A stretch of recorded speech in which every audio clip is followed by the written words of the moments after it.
Hello guys, so ayan, lilipat tayo ng ultrasound, lipat tayo ng 5D ultrasound kasi nga, yung ultrasound ko wala, hindi available. Papunta tayo sa may Hello Baby Ultrasound, sa may Fisher Mall. Ayan, kasama ko si Papa, saka yung kapatid ko isa. Ang asawa ko kasi busy, nasa trabaho. So, ayun, kaya ang kasama ko muna ang aking Papa. Apo naman yung titingnan niya. So, ayun. So, ayan, babiyahin na kami papuntang Fisher Mall.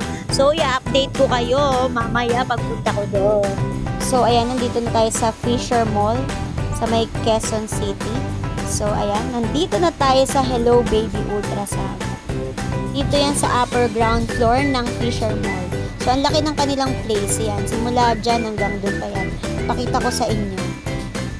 Ayan. Diba? Tapos, ito yung kanilang front. Ayan.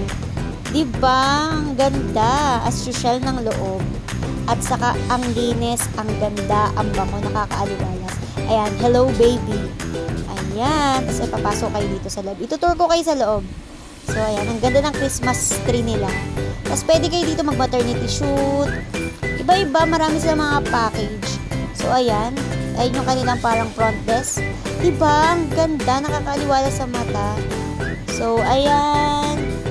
Tapos, ayan na, nag-avail na ako ng package. Ang kinuha kong package is package C. Ayan. Diba? Napakalinis ng kanilang facility. So, ayan. Dito rin pala nagpa 5D yung mga anak nila. Jong Hilario, si anak ni Wamus, anak ni Kong TV, anak ni Boss Keng. Sino pa ba? Yan, makikita nyo may mga pangalan dyan. No? Kidlat, Isla, Boss Toyo. Yan, anak ni Boss Toyo. Yan, dito din sila nagpa 5D.